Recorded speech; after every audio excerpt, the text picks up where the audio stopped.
got a big day, big week in sports, the Olympics coming up, and we have a brand new person who's broke 80 in golf in their career, and that is none other than my Tuesday host, Derrick out. Derrick, my man, you broke 80 for the first time at Del Monte in Monterey. Congratulations. Take me through what was going through your head when you knocked in. You told me before the show you had two pars to finish it, and you broke 80 for the first time. Walk me through it.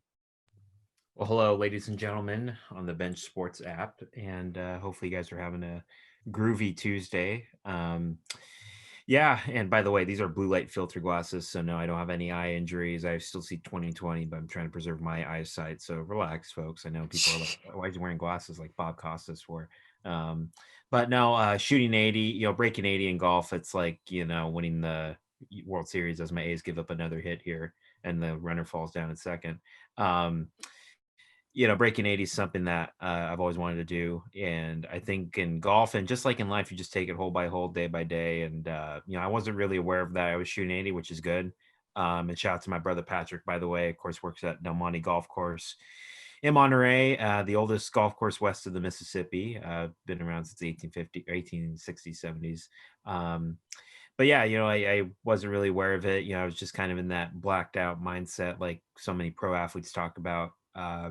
And then, I was kind of aware of it 17, 18, and I parred both holes. Of course, on my Instagram, if you guys saw DQ42 Golf Life, you guys saw the video.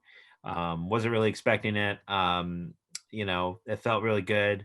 Now it's trying to break 70, which is hard to do, and that'll probably take a lot more years, but very proud of myself. And, golf's been so relaxing with the summer I've had.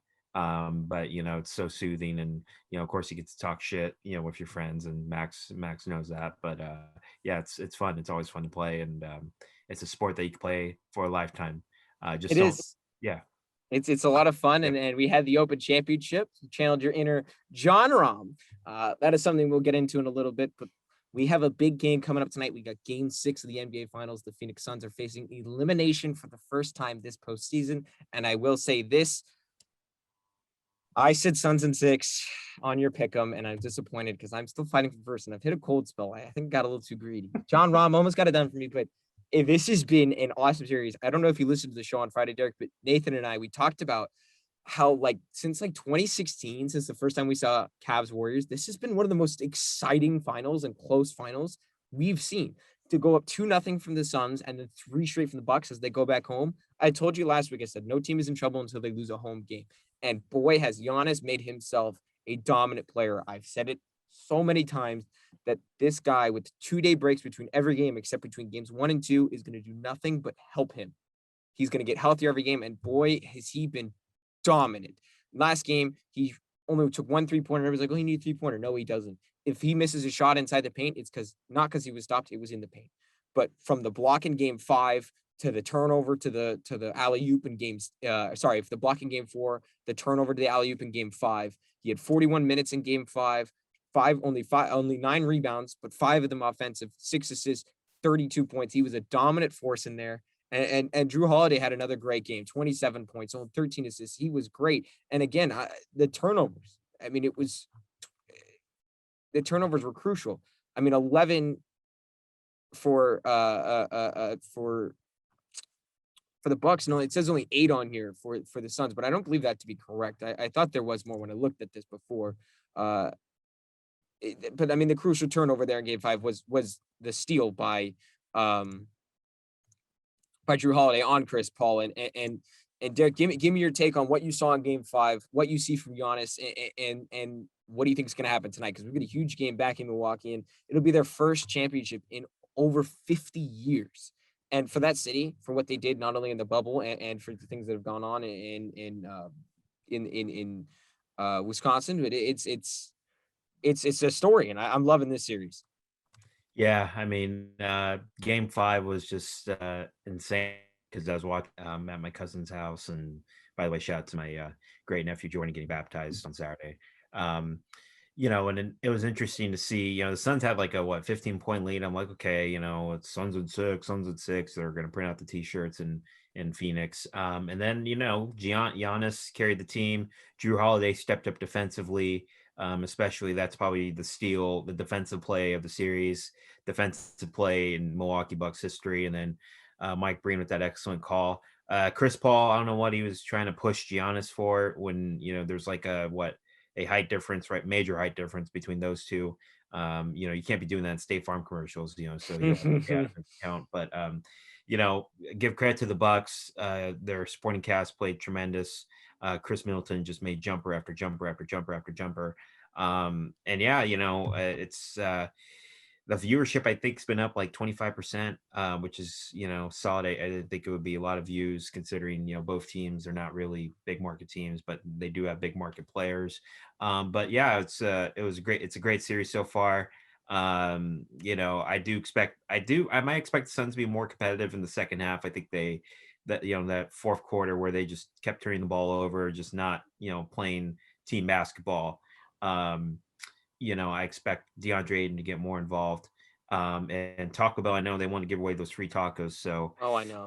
I do expect the Suns maybe to pull it out, but I would not be surprised to see Giannis be named Finals MVP, and of course, hoisting the NBA Finals trophy, and then of course the Stephen A's of the world. They're gonna say, "Oh, compare him to this player, that player, this player," but Giannis uh, is his own player, and yeah, that's he's his just own all I have dude, to say. exactly. And City Milwaukee, obviously they've been starving for a championship, and I know people are like, "Well, didn't the Packers win?" But folks, if you don't know Wisconsin, they're two different cities. Okay, so it's not like they're the same city. Hmm. Even though the Packers have played at Milwaukee County Stadium back before Lambeau Field was built, but I think for Milwaukee, that's amazing, and for Giannis to finally deliver on his promise, to get that ring, that is insane. Brooke Lopez could get a ring tonight as well, but it should be competitive. It will be close. I think it's going to come down to the free throw shooting Giannis and DeAndre Ayton, and will we see Chris Paul not lose his cool because he's been starting to lose his composure a little bit.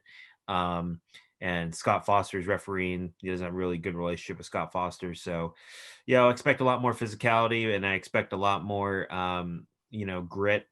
And that's what it's going to take for the Bucks to win. And for the Suns, they just need to go back to basics. Let the offense flow through Devin Booker, Chris Paul, get some of the other guys too involved as well. Um, it's gonna be a fun game six though.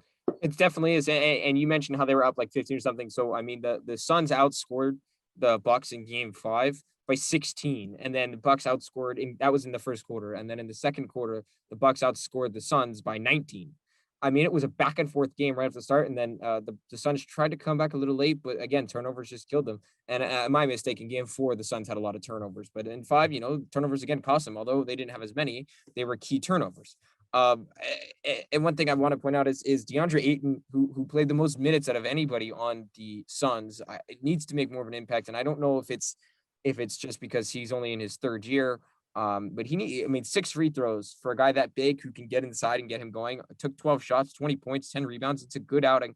In a little bit of foul trouble, finished with 4 fouls, but a lot of those fouls were early.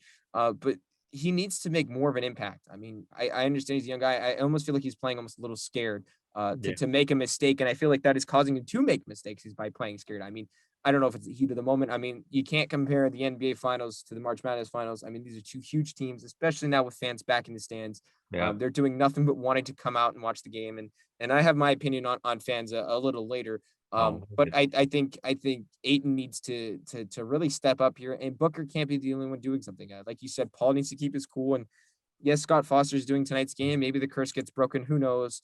Um, so I mean, he still hasn't won with him in the playoffs. So it's gonna be. I think it's gonna be a great game, and I told you, I told you this.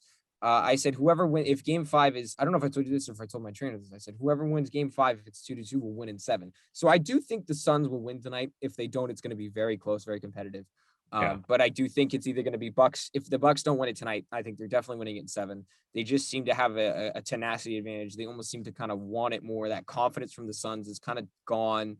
And again, to look at it from more statistical base, I mean, the turnovers a game. I mean, the Bucks are averaging 3 less turnovers. Um, but it's going to come down to free throws. I mean, the Suns, they just, they're shooting 86% from the line, but last game they got to the line all of 19 times and made 13 of them and only 68. So And the Yep. Bucks only got to the line, 17 times. I apologize. The Suns got there only 11 times, right? So that's, Yeah. and they got the same point. So I was looking at the 3-point shooting instead of that. Sorry, ESPN failing me again per usual. Don't no, they're good. Hire me. Hire us, I should say. But it's gonna be a fun one. I think the Suns do pull it off tonight, and it all comes down to free throw shooting and the kind of start each team gets out to. Now I know last game the Suns got off to a hot start, but I think they're gonna make some more adjustments and they're gonna kind of do a better job of keeping their foot on the gas, making sure everybody's involved. And I know Monty Williams is gonna play Booker, Paul, and Aiton as much as he possibly can. So in order for them to win, they need to get out to a hot start and continue that. Because if the Bucks fans get in on it, I don't think the Bucks are looking back. Do you think it ends tonight, Derek, or what?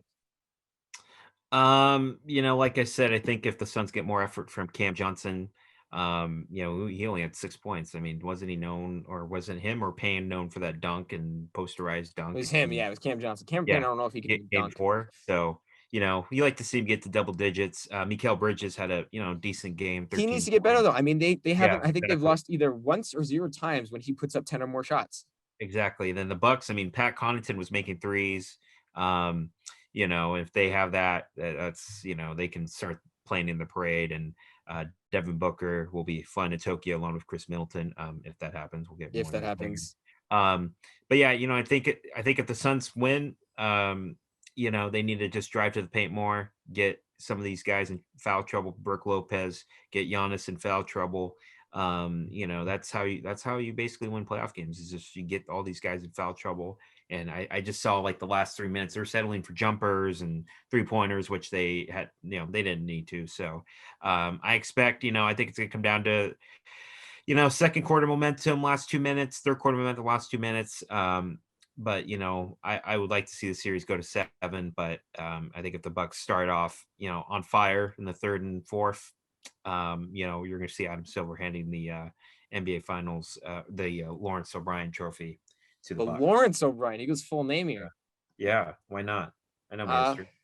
yeah, it is. I mean, so it's going to be interesting. And another interesting fact is something that you and I have talked about in the past on here, and that is the Oakland A's and the possible relocation. Today is the day of the vote of the City Council of Oakland voting on the relocation plan, or not the relocation, sorry, the Howard Terminal plan for the Oakland A's.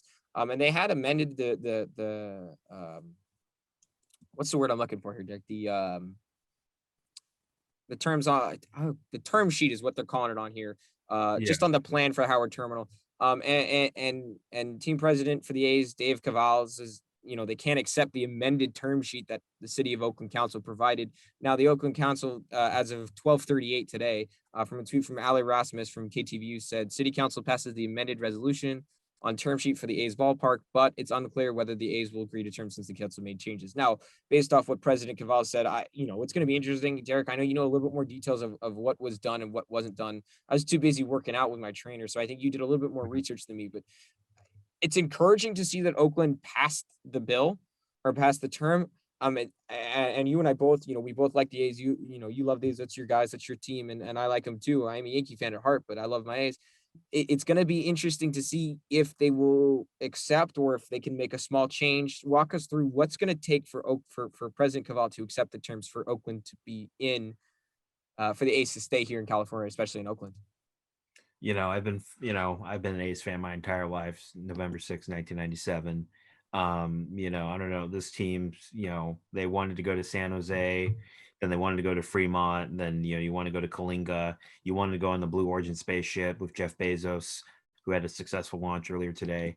It's very exhausting just to see the political crap play out. And this team says, oh, we're going to go to, Las Vegas. And Dave Cavill's, a good dude. He listens to what the fans have been saying. But he's done a little bit of a heel turn, as they say in wrestling. Of course, we saw him at the Golden Knights game, just trying to rile us up. And as Matt Chapman makes an error, yes, I'm watching the game while talking. But yeah, for the team, I mean, it's just it's sad to see them resort to bullshit tactics, as they would say, by You got to MLB. watch the language here, buddy. You're getting a little angry, Well, getting a little feisty on this. can we cuss or what? Well, we're trying to say PG FCC. I'll 13. let one pass, but Oh, we got to okay, keep chill, PG-13 is kind of the rules here. chill. I'm going to call you out here, bro. well, chill. If they can't find us. He's But passionate, ladies and gentlemen. yeah, I know you guys don't care, uh, but we're trying to keep it yeah. professional. But I continue. would say this, that why would you go to Vegas? You're going to be the fourth popular team there. And the reason I say fourth, because you got the Golden Knights, and Max and I, we're not the biggest Golden Knight fans in the world, but I have They're the family in number one Vegas. team in Vegas, They're even the over the number one team in Raiders. Vegas. Raiders obviously are, football is king in the United States of America, but you have a lot more visiting team fans going to fly in to watch the games. Let's be real here. You got the Las Vegas Aces, the WNBA team. WNBA is growing, and they need to have a team here. And then the A's. You're going to play in really 120-degree weather 81 times a year, and you're like, oh, they're going to have a retractable roof, but in life, do you want to be known as the copycats? Do you want to be known It's as just the the team that followers. And I mean, copycatted? and you look at this, they Yeah, follow the Raiders right from the Coliseum yeah. back to Vegas. It's just, I yeah, mean, it's not a good look. do you want your stadium to look like you're playing in a Costco warehouse, like the Rangers, like the Astros, like the Diamondbacks, Brewers, Marlins, the Mariners? The Mariners have a nice, they have a nice field Even though. Tampa Uh, Bay. and Tampa Bay, T-Mobile Park, Seattle, and Tropicana, and Tampa. And of course, the A's are not the only side to blame. I think they're the Oakland politicians from years past. This Just should have been. We should be playing in a new stadium right now. this, it shouldn't But have taken this long. This has been yeah, something that's been over what, exactly. 10, 15 plus years. I mean, I Yeah, remember seeing signs after Sharks games saying, bring the A's to San Jose. San Jose. Yeah. But yeah, they voted a 6-1 vote from the city council. And it's up to the A's. Do they want to, do you want to keep this team for generations? Do you want hometown kids to play like Ricky Henderson, like Dave Stewart, to play for their hometown team? Or do you Look want at to take first your round pick ball? Max Muncy. He's from the Yeah. area. Yeah. Or do you want to take your ball and go to Vegas, where you're going to be the fourth popular team, where you're only going to average probably 15 to 20,000 fans? And by the way, those are visiting fans. Those are not fans that you just happen to have in Vegas because of Bay Area transplants moved down there. So, I think they would be stupid. It would be idiotic if they moved, but, people like, oh, Oakland's losing teams. Listen, the Warriors, they just went across the Bay Bridge because Joe Lacob, the owner, wants to have the team closer to his friends over there in San Francisco. The Raiders didn't even come to the negotiating table, and they could have waited, but the NFL pressured Mark Davis to build the Death Star.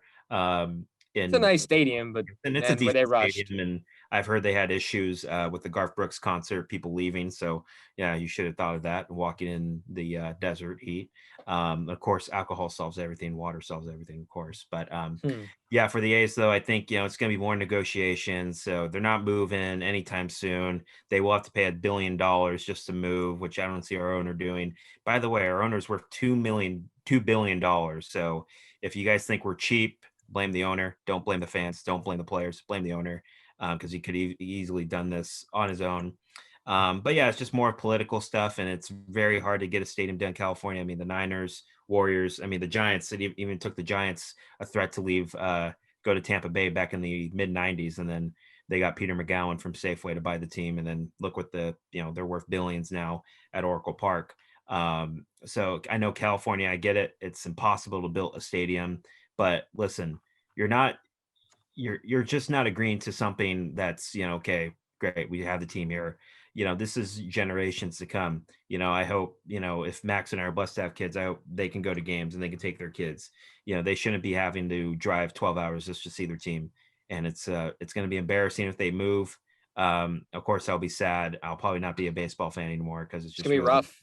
it's going to be rough. But I like to be optimistic in this world, and I believe they'll get something done. And then hopefully we can have an all-star game here, have a winter classic here, have all these events here. It's not But all yeah, about Levi's anymore. it's not You all want about the new Levi's, house? exactly. You want Um, that new Howard Turnbull station? yeah, I but will say this, Derek. I yeah, am optimistic like you.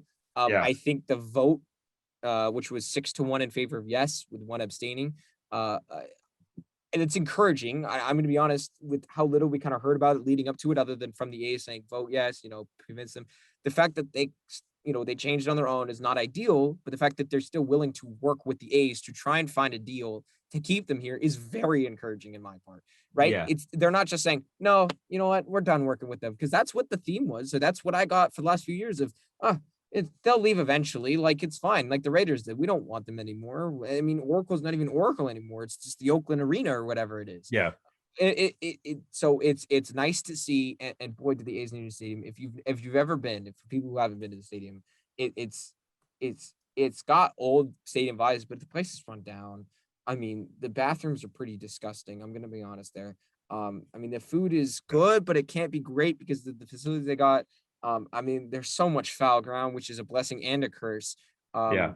Um, Everything about the field is not the greatest except for the field itself. The play of the field, the dirt, the grass, everything is perfect. It's one of the better fields in baseball, but the stadium isn't the greatest. So, Derek, I didn't mean to cut you off. Go ahead and give me your last thoughts, but I do find this very encouraging, the fact that they voted yes and are willing to work with the city of Oakland and the A's as well as Alameda County. Well, the only guy that said no was Noel Gallo, and if you're in Oakland, don't reelect him because he has some money from all these steel companies and labor unions that are based on the port that don't want the A's to move there.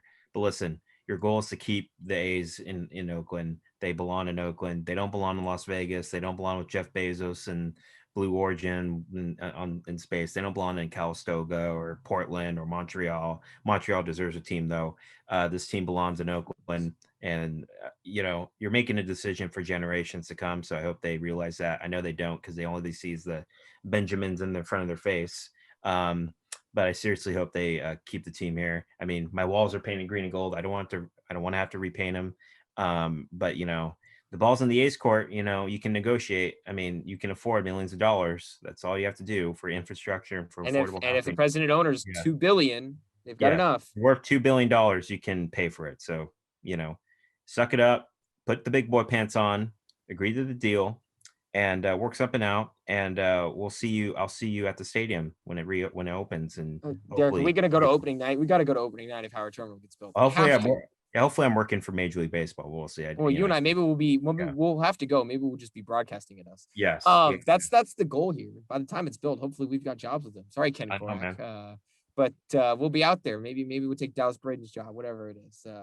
But we digress. Not it matters. It's been fun. I do want to shout out the Bench Sports. We got a lot of great channels. I know Cam Koffels doing a great job working on this. The Hockeyaholic, he just messaged me on the Zyder. He said he's got some connection issues. He's working on fixing it, but he's up next if he can get it going. I've got a great show tomorrow with him. That's James Leather from the Hockeyaholic. We're doing a full Seattle Kraken expansion draft show. It's a special. We're going to go through the list. We're going to pick who we want to play.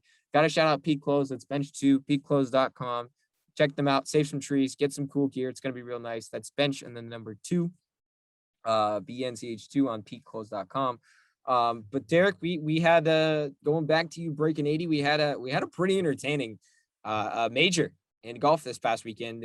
And local Cal student, former student back in the area, Colin Morikawa wins his second major in 8 with a 15 under through 4 rounds, and he wins the Open Championship. You got to feel bad a little bit for Louis Oosthuizen. But he hasn't been able to close out. He's had the lead going into the last day of a major the last few times, and it just isn't enough. But Derek, I thought this was very entertaining. Bryson DeChambeau continued to be annoying, and was going to go in a fight with his driver. Derek, I'm in a fight with my driver. He's a professional golfer who can hit it 400 yards. He needs to get his stuff together and learn how to play golf again and stop complaining and whining.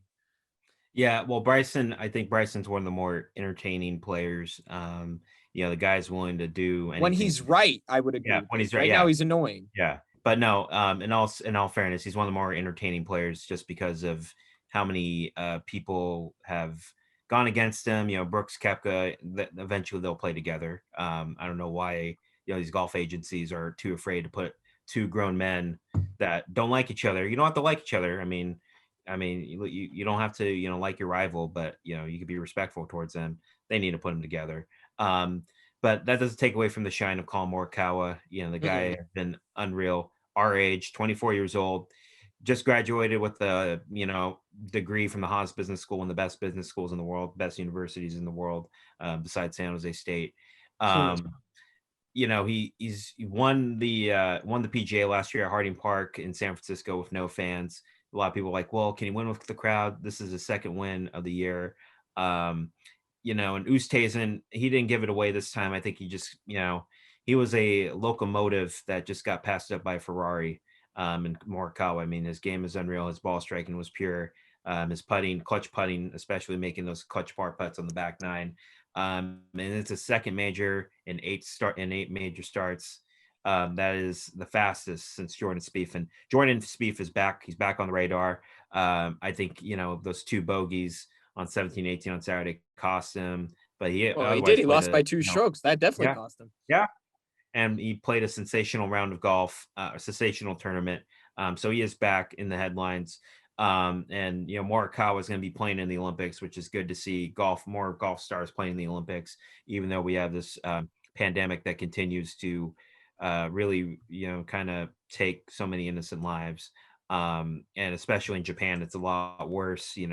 With the Delta variant, and their vaccination numbers aren't that great, but it's great to see, some of the superstars of golf go over there.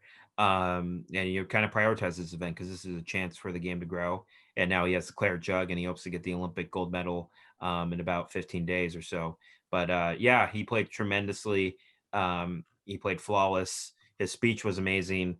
It's one of my favorite sporting events just because of the prestige. It's the oldest golfing major of the year, oldest golfing championship, 149 years, and the 150th will be at good old St. Andrews. One of my courses that's still on my bucket list to visit. So, but yeah, he played sensational and he played phenomenal.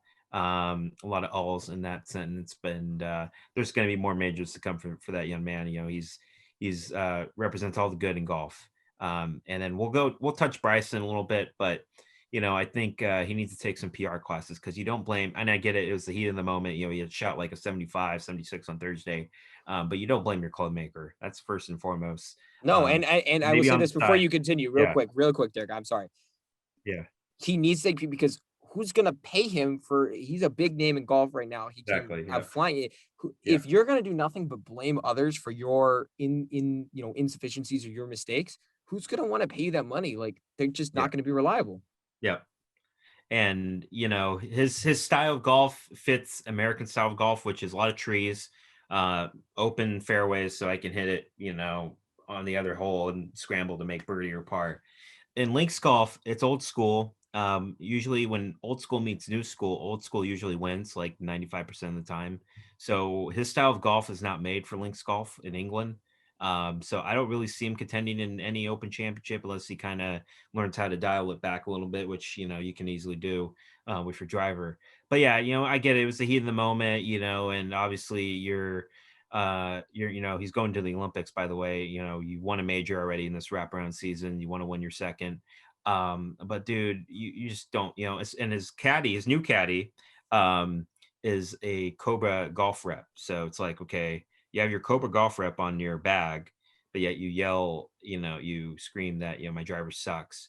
Think about all the people that have worked on your driver, in Carlsbad, California, where Cobra Puma Golf's located. I don't think they really wanted to hear that. They're just trying to put in their Oh, best foot. and from a big Yeah. name player like that, no. Yeah. So I don't know. I know he'll learn from it, and he has a love hate relationship with a lot of people. He's very divisive, very entertaining though. But it was a fun Open Championship. It was great to see fans back. I know they had 32,000. I believe they're starting to lift restrictions in the UK. So it's great to see them back, and obviously excited for the Olympics. Coming up, but of course we have the expansion draft in Seattle at the Fish Market, at Yes, the studio, sir. Starbucks, Jimi Hendrix Museum. They're going all over the place. It's gonna be a lot of fun, and like I said, for tomorrow, we're gonna have James Love, the Hockey Hawk on. We're literally gonna do a Seattle Kraken expansion draft special. We're gonna talk about who we want them to pick, who we think is gonna get picked, things like that. But Derek, let's take a little more local here. Let's talk about the San Jose Sharks now. There was a roster freeze on Saturday at noon Pacific, and the Sharks made a trade that kind of jump started the day of making a trade. It was almost like a mini trade deadline. They traded young goaltender Josef Kojanaj and a second round pick to the Arizona Coyotes for 24-year-old goaltender Aiden Hill and a fourth round pick. Now, I like this deal a lot. I think Kojanaj was a good goalie. He was really good for the Barracuda, and I mean really good for the Barracuda. Um, but it, it, it he wasn't the guy. Alex Malinchuk is coming from the minors. He came overseas this past season, played in 2 games to finish off the season for the Sharks. He's the guy. And Aiden Hill, who was great for Arizona last year when Kemper and Ronta, the goaltenders for them, was hurt. Doug Wilson said it best. He likes the way he plays in high danger areas and the high danger shots. Well, the Sharks have been like in the bottom part of the league in preventing those types of shots. That's shots from like the middle in front of the net, what hockey people call the home plate area. So if you go with that back dot being the net of the home plate and then draw a home plate pretty much to the tops of the circles, that's the home plate area. And the Sharks have been horrible at preventing that shot. And I don't know if they're just trying to say, oh, we're not going to, I mean, they can't really fix it with the defenders that they have with Carlson, Burns, Vlasic, and others. It's hard for them to defend that. And so instead of just trying to fix that defense, like the way they play, they're going to try and just get out of it with a goalie. And I, they've got some interesting players out on the expansion, available for picking. Seattle gets to pick one team, but I know you don't know much about Eden Hill. But from everything I told you and leaving Martin Jones exposed, what do you think is going to happen with the Sharks here in tomorrow's expansion draft? Well, I just want to talk to my Martin Jones bobblehead. Thank you for all the memories, brother. You got us to the cup final, got us over the hump. Of course, we lost to Sidney Crosby, and that's a different story because they just out finessed us with the third and fourth lines. But thank you, brother. But now that I put his bobblehead away, it's refreshing to see a new guy. Jones's game has just slid like Big Thunder Mountain on the ride. So it's good to see. I think he's like 23, 24, like you Yeah, Aiden mentioned. Hill's So 24 years old. it's Yep. good to see him. Yeah, 24. Good to see him get a shot. We'll see how he is. Of course, this team still thinks they can make the playoffs. You have the potential, but you're aging. That's the issue. A lot of the guys on our team are aging, and you see what like what all the playoff teams, they're a lot younger than you. So I know Doug Wilson. They mentioned it's a completely opposite situation because the Sharks like to spend money, and now I think they're like under this, they're near the salary cap or whatever. Yep. But I think with this team, they need to rebuild. And I know they hate using that word. That word doesn't exist at SAP Center, but they need to rebuild. And I hate using that as a fan because that you're basically telling, okay, we're going to suck for about 2 years, and but we still want you to come to the games, and I know people will because going to a Sharks game, different experience in itself. But I expect this team to just kind of be middle of the road a little bit. If they can catch a hot streak, great. But it's exciting to see Seattle in the NHL. That's a team that's long deserved a winter sports team at Key Arena, Climate Pledge Arena, Blue Space Origin Arena, Bezos Arena, whatever you want to call it. Bezos Arena. I mean, he did pay for the bills for the naming rights there. And we'll see, we'll see how much luck Seattle gets, like the Golden Knights did in 2017. I know Carey Price has been mentioned as a goaltender. I know the Kraken, they made it's fun to say that team name too, the Kraken. We have to get used to it, but let's get Kraken, right? I know they made a deal for a goaltender, I believe, already. So I know Carey Price has like a couple $1 million contract that you want to pay. And his number is going to get retired in Montreal, of course. But I know there's going to be, you always have to start off with a star player, and that's what the Golden Knights had with Marc-Andre Fleury. Look what they've been doing the past 4 or 5 years. So I expect this team to, get, they're kind of try to build it like the Golden Knights, where you get some young you get some young players, your Marcia So's of the world, and your William Karlssons of the world, and then later on when free agency hits, you get that big impact player. So we'll see. It's going to be fun. I know they're at the fish market announcing draft picks, Space Needle, Lumen Fields, T-Mobile Park, I think the Jimi Hendrix Museum, Starbucks, so they're all over the place in Seattle. So we'll see what happens. I'm excited to see, what the Sharks are going to look like, because we'll see if they decide to pick one of our guys. I know Radim Shimmick, who's had some really bad injury luck in San Jose, and then Dylan Gambrell as well. Gambrell's from Seattle as well. Yeah, so right there, boom, your hometown kid. So we'll see what happens. It should be interesting. I know a lot of veteran players are they're in the draft pool there, so we'll see what happens when what Seattle does. Yeah, and I mean, I'll take a look. I'll expand on Carey Price here real quick, and here's why I don't think he's going to get picked. You talked about the other goalie. That's Chris Drieger from Florida. Florida had to protect Sergei Bobrovsky because he has a no movement clause, and then they have the youngster Spencer Knight behind him. So this is just an easy way to get out without having to pay him. He's earned his right to be a starter, earned his right to have a chance. So he's gonna. It's Kraken have pretty much already came out and said that they are selecting him from Florida and will be paying him. We don't know the details of that contract just yet, but going in on Carey Pricer, I mean, he's not been the greatest goalie in the regular season, especially he's also dealing with a hip injury and he's Yeah. been a little bit more injury prone and he's making 10.5 million a year on the Yeah. cap hit. So that's a lot. And I agree with you. They do need a star player to start up. But here's where I think they're not gonna allow. Here's why I don't think they're gonna pick him because his regular season play has been very inconsistent. I think that's a little worrisome. And you could get Drieger, who's been very good, as well as you can get Vitek Vanacek from Washington and Capo Kakin from Minnesota. But in a signing bonus on his contract, Carey Price has $11 million signing bonus at the start of this year, meaning in cash, the Kraken front office needs to pay him $11 million right off the start. And that's Uh, US, right? That's not Canadian dollars or whatever they call yeah, dollars. yeah. All these numbers are US dollars. Yeah, okay. Yeah, the Good. contract's all done in US dollars.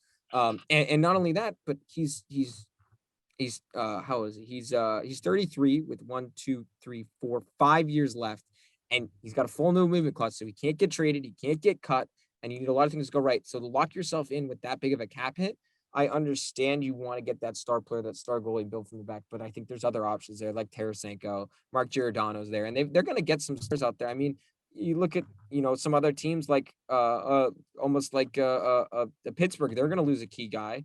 I mean, even the Flyers, they got James Van Riemsdyk and Jakub Voracek available. I know this. I always say this, Derek. I don't know if you noticed the difference. Remember how last time the Knights came in, there were tons of trades and they kept trading them all this stuff. They had 3 first-round picks, their very first draft of their year existence. They traded. They got Brandstrom, Glass, and somebody else. I forget. Oh, and Nick Suzuki was the other one from Montreal. Yeah. Glass was just traded to Nashville for Nolan Patrick. Brandstrom was traded to Ottawa before he played a game in the NHL, and Nick Suzuki was traded for Max Pacioretty and didn't play the NHL. So all 3 of their draft picks to start their franchise, all of them except for Cody Glass did not play a game, and Cody Glass did not play many games either. And the other thing is, I don't think they're going to be nearly as good as Vegas because if, like, you remember how there was all these trades, like trade Vegas, like for Marchessault, they said, we want to keep this player over Marchessault. So take Marchessault and we'll give you Riley Smith as a sweetener. Well, that right there, they're giving assets to protect somebody. Now, we don't know why they didn't protect Marchessault. But they had all these trades and all these players and all these deals to like take cap contracts and picks and all this stuff to take certain people. Now, part of that was these players played over their head and were really good, but they had all this ammunition now to trade in for the Mark Stones, trade for the Max Paciorettys, and then create the go for it, which would allow players like Alex Pietrangelo to come there. They had a good pick in Shea Theodore, who should have been kept over Josh Manson from Anaheim. So they had all this ammunition for them to trade, go out and get these pieces, trade for Pacioretty, trade for Mark Stone, trade for Alec Martinez is another one, trade for Robin Lehner he was a trade acquirer before the bubble. Yeah. So I don't think Seattle, I don't think the league as a whole is going to do the same thing. I don't think we're going to see as many trades. We're going to see a few, but I think the reason why Vegas was so good to start was because they had all this ammunition given to them because people were so scared of losing a specific player that they were like, oh, thanks for all this. But if you look at now on the back end, they have no farm system. I think Seattle's going to focus on building that farm system. And I think there's a little bit better of young players overall talent in this draft, not as top heavy. Yeah. So I think they're going to do a much better job, not a much better job, but I think they're going to build a team like a traditional expansion team. They're not going to be as good to start. And that's why Vegas is exempt, is because the expectation was they were not going to be good that first year, but they bought themselves into being good. And now it's hurting them now. They got to go for it. They got to win it. And they're up against the cap. So I think Seattle's going to do a good job taking on contracts, finding the right players, and building a culture, I think, is key to them. I don't think they're going to make the playoffs, but who knows? We've seen crazier things happen. And after the 2 seasons and the seasons of sports that we've had lately, who knows? So it's ESPN2. I'm a little bummed looking at it now too. Like ESPN2 and ESPN have not done any advertising at all. And this is supposed to be, it's time. This is the first ESPN event. No, my hope is that, okay, it's just the expansion draft and the draft and the free agency next week. My hope is that when the season rolls around, games start, we see more. But it's on ESPN2. Can you believe that? NHL's on ESPN. I want it. The first thing we hear. Yeah. Go ahead. Plus, with the owner, Jerry Bruckheimer, I mean, Pirates of the Caribbean, he's trying to find the treasure. So we'll see who the treasure is. That's Carey Price, Tarasenko. We'll see if they can, wish upon a star and maybe get Captain Jack Sparrow to come and show up to the game. But it should be interesting. Who knows? Maybe like Captain Jack Eichel. Yeah, we'll see. I mean, who knows? Who knows? It's going to be fun. I think they're going to be a solid team. And it's going to be, it's going to be a fun watch. I think they're going to be a solid team, and it's always exciting to see a new team. I think the biggest thing that I'm also excited for is to see their jerseys on display. We've seen the pictures, but they're going to go out and they're going to kind of display them kind of like Vegas did and have this whole event. There's going to be Marshawn Lynch. There's going to be a ton of Seattle athletes um, introducing the players from different places. We've already seen a possible video of maybe Toronto's Alex Kerfoot getting leaked because they were at where were they? Where was that video taking place? You're talking The about before? fish market, yeah, the Yeah, public fish market, the yeah. public fish market. So they're having all these people announce the picks. So who knows? Maybe Alex Kerfoot from Toronto, which wouldn't be a bad pick, but I would have picked somebody else, and you'll find that out tomorrow. But I'm excited to see their jerseys. Have you seen their jerseys? I'm really excited to see that blue and that Their light their kind of sky blue. logo their logo is instantly one of the top 5 in all of team sports. I Top 5. like it, but I Okay. I wanted a little bit more from them because I feel like that's a shoulder logo. But I like it a lot. I think it's creative. I think it's solid. And who doesn't love a name without an S? The Kraken. And people and I think people are gonna be like, why the Kraken? It's just Seattle. That's a weird name. Yeah. It's gonna become a regular thing, and the fans are gonna be. They're gonna be, let's get cracking, guys. Like we're gonna hear the jokes, we're gonna hear everything, and Yeah. and I'm super excited. It's a new team, and we've been waiting for them. We've known they're coming for a couple of years, and if you couldn't tell, I'm passionate. I'm really excited for this. The Rangers. I will say this one last thing. The Rangers got our former Shark friend in Barclay Goodrow, and it looks like they're going to sign him to a contract that's 6 years Oh, long. Good for him. yeah. I will be grabbing his jersey. Yes, that is the same Barclay Goodrow that scored the Game 7 winner for the Sharks when they Yeah. came back. So good And for then them. plus, before he transitioned to the Olympics, I mean, Seattle has already have a Stanley Cup with the Seattle Metropolitans, first U.S.-based team to win that back in 1917. So, they don't have that pressure of winning technically if they take care whatever, adopt their team history. I mean, I know the Colts are when the Colts moved to Cleveland and then the Browns adopted, the whatever, it's a long story with the NFL, but so technically they can just raise a banner and you could say you've already Yeah, won a Stanley Cup, so you don't have to worry about it. gonna be fun, and I hope this paves the way also for the Supersonics to make a comeback. I want the Supersonics back. It I will. want that green back in the NBA. That's gonna be a ton of fun. They'll come back. Oh, I have a I hope feeling. so. And they've got an arena now. If they share the arena, it's gonna be great. Now, it's not gonna Yeah. be like Barclays Center, where Barclays Center was built for basketball, and then let's add hockey in. If you make a hockey stadium and then put basketball in, it's much easier transition. You won't have a car in the corner. Yeah. Um, Yeah.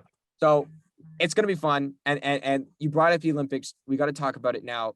There was some big news this morning in the Olympics. They technically start today with some events. The opening ceremony is still scheduled for Friday. However, the commissioner, the Olympics organizer, he wouldn't rule out a last minute cancellation. The vaccination numbers aren't the greatest. The cases are spiking, and Toshiro Muto said, "quote We can't predict what will happen with the number of coronavirus cases, so we will continue discussions if there is a spike in cases." Now, Derrick, you talked to me today, and you said there was some events today. You Yeah. said softball, I believe, is starting. Yeah. Do they Yeah. play a couple of US, games and then by the way, cancel it? yeah. I don't know. Well, by the way, shout out to Monica Abbott from Salinas. I think she might start for the U.S. softball team. First time softball's been in the Olympics since 2008. And then, Deserving of of course, it's a sport that should be there. the The sport that I've covered, they deserve to be yeah, there. and the best soccer team in the world, the U.S. women's, will start their trying to get some redemption. Of course, they lost to Sweden in 2012 or 2016 in Rio. So they've been waiting 5 years to get some revenge. Of course, they start tomorrow morning, actually 1:30 a.m. Here PST. I think it's like, I don't know, 5 or 4:30 Tokyo, Eastern. Japan time, whatever. In the afternoon, yeah. In the afternoon, yeah. Let's not be real. They're a whole But day ahead of us. yeah, I think this has just been a weird, confusing road. Because 2016 we had the Zika virus, and there's a lot of athletes unsure. Zika didn't end up turning into what we now know as Anything COVID. And now COVID's just been continuing to ramp on. Of course, we have the Delta variant here in the US, and a lot of counties are now here in the Bay Area want mask back recommended. But in Tokyo, I mean, I don't know what's been going on in Japan. I know the vaccination numbers have been super low. And I know a lot of people don't want this to happen. They don't want the Olympics to happen. But once that first pitch versus Australia and Japan goes for softball at 5 p.m. later tonight, they've officially started. But if you decide to bring all these athletes here, I know there's been some jokes about the cardboard beds and all that. and you just like, okay, by the way, we're going to call it. So you basically have these athletes come, their families are not even there. So imagine not, this is your only Olympic game, say for a gymnast, for a swimmer or whatever. It's their only Olympic games. You Right. There's bring them no all the way to fans, no Tokyo. nothing. There's no fans. There's no, it's not like there's families there. Those local businesses are hurting because you're going to lose like $1 billion. Um, so yeah, it's just mind blowing. And I get it. You can't control the pandemic, but you can control being a good decision maker in the Olympic Games. Obviously, they're not really good decision makers to begin with. They have a No. history of that with different issues and different topics. But to say that when you're 4 hours away from the host country having their first event in softball, yeah, that's a little scary to me. And I know there was I know Bradley Beal, the U.S. basketball team and the Wizards, he had to actually got the COVID here in Las Vegas, and he's not going to play. And then of Coco course, Golf, the yeah, tennis. Coco Gauff with tennis, who's looking like a medal favorite, will had COVID as well. The only It's reason weird. the only reason I really want the Olympics to happen, and let you talk, Max, is just because of two people. Naomi Osaka, she has been through a lot this summer, of course, with her mental health struggles and dealing with the media at the French Open. She deserves to have her gold medal moment, and I hope that happens. And Hideki Matsuyama, of course, he's a god in Japan. Oh yeah. Winning Masters, being the first Japanese male to win a major championship, wearing the green jacket. I'm assuming one of those two or both of them should light the Olympic torch on Friday. We'll see what happens if we even get to Friday. But Hideki deserves to have that, moment, that once in a lifetime moment of playing in his home country, having the Olympic Games there. I would not be surprised if he won the gold medal. I know his game's been kind of up and down. Of course, he had a bout with COVID, but he'll be good to go in Tokyo because obviously that country's gonna be rooting for him regardless of fans or not. Oh yeah. You He'll feel the saw, pressure like Shohei yeah, Ohtani did in the home run yeah, derby. exactly, man. In Japan, they take their sports a lot seriously, and pro wrestling to them there is like it's religious. So that's those are the only two reasons why I want the Olympics to happen. And of course, you got to protect the athletes. I mean, you don't want them to come back here and affect their families. So, Right. it's 50-50. But like I said, I think, the Olympic Games are supposed to bring people together. And obviously, we've been through 16 months of hell, literal hell, with the pandemic. So I hope it brings more people together. And, I know there's going to be the debate until August 8th when the game's in about COVID and stuff. But yeah, I seriously hope it brings people together because that's what the Olympics usually do for our Yep. country. They make it fun. They make you bring everybody together inside the nation. And look, I don't think they should happen. COVID cases haven't really, they're Yeah, spiking and the Delta variant's yeah, going through. yeah, There's going to be some cool storylines, but without the fans, it's really not the same. exactly. I Yeah, think the Olympics is really all about displaying who you are as a country, whether that's good or bad. And in the case of the US, not the greatest right now. yeah, Um, and having your fans be patriotic, whether that's for Japan, Brazil, USA, North Macedonia, whatever it might be, Greece. But without fans, it kind of just feels forced. And you know, yeah, we said similar things about the NHL bubble, the NBA bubble, things like that, and the MLB playing through in the solid season. But look, I think it'll be fun to watch. I think you know, I don't know how the viewership's gonna look. I know we've been hyping this up for 2 years now, 3 years now because of the delay. Um, but I really think it's gonna be a tough watch. I don't think the competitiveness of some of the more team sport games is gonna be there. I think these teams will be the players there will be very happy to put on their nation's colors and uniforms. But I don't know, something about this feels off. I'm really gonna miss the fans there. And a lot of the sports that people don't normally watch when it's not the Olympics, like swimming or track and field, yeah, like some of the field, like the pole vault that we watch, that people go like, oh, check this out. I don't think that's gonna get watched. I feel like people are like, oh, yeah, there's no fans there. I don't really know who these people are. There's no real excitement behind this. COVID's happening. So I could definitely see the ratings taking a massive hit, and it's NBC and they love the Olympics. I mean they advertised the Olympics 3 years before they happened. And that's not to mention, they NBC had hockey, they had, all this other stuff. They don't anymore. So they need this to be going well. And that's to say if it even happens. Um, yeah. I've seen but more Olympic commercials than World Series titles that the A's have right now. So NBC just massively pushing this. and like I said, I hope, because I know it's going to be like one of the hot, and Tokyo gets hot right now. It's like it's 95.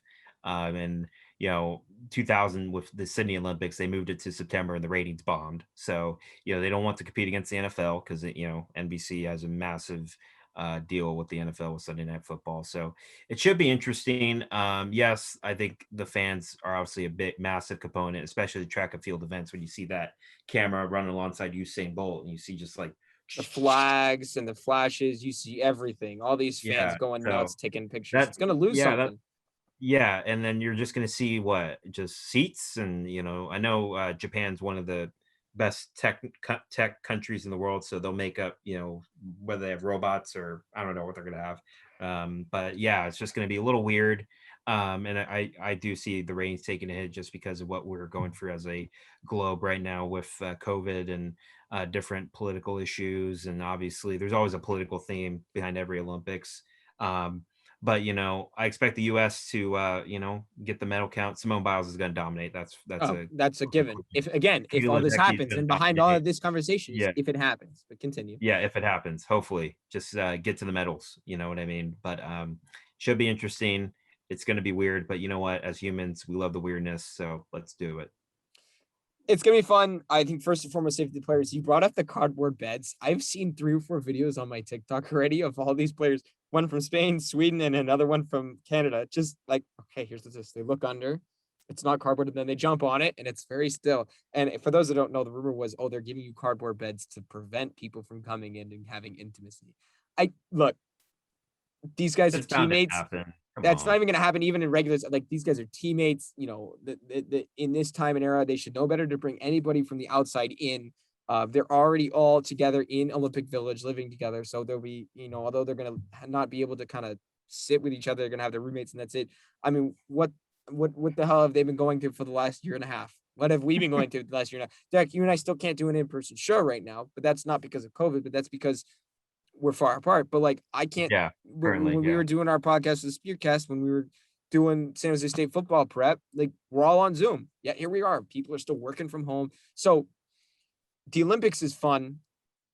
I think this one's going to lose a little something. My hope is that the Winter Yeah. Olympics are good. I'm going to enjoy the Winter Olympics because the NHL is already planning a break in their season for the Olympics, which is great because In they have China. not Yep, they have not invasion. confirmed that the players will go, but that's awesome.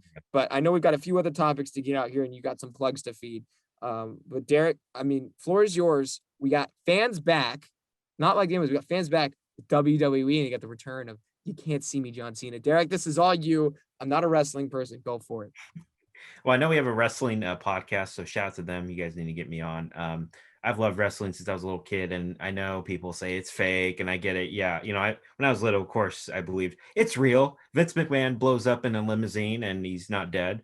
But it's entertainment. That's what you're paying your money to see. You're there to see. You're there to be entertained. It's a stunt show. Okay, just leave it at that. Love me, hate me. I'm always gonna love wrestling. So don't try to change me.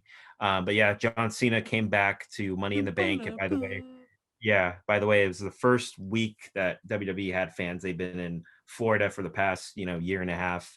They've had the Thunderdome where they've had to go to Amway Center where the Magic play, Tropicana Field where the Rays play, and then USF Bulls, University of South Florida, and their little gym center arena, where they've had screens of people just watching it. It looked pretty cool. But then, one thing about pro wrestling, you need the fans. You need the reactions of, John Cena coming down. That's what you live for. And Brock they are, Lesnar too. He showed up. I yeah, knew that. yeah, Brock's gonna come back for sure.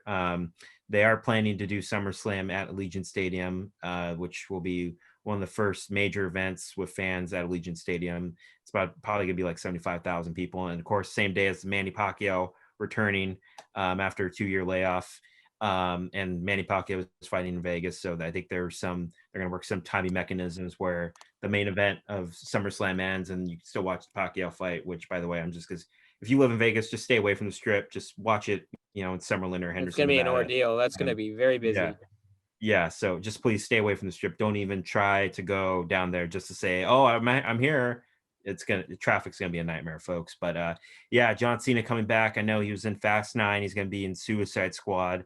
in a couple weeks. That's coming out. So dude's a busy man, but you only live once. So he wanted to come back. Roman Reigns he'll be fighting him. He's had a good run as the Universal Champion on SmackDown.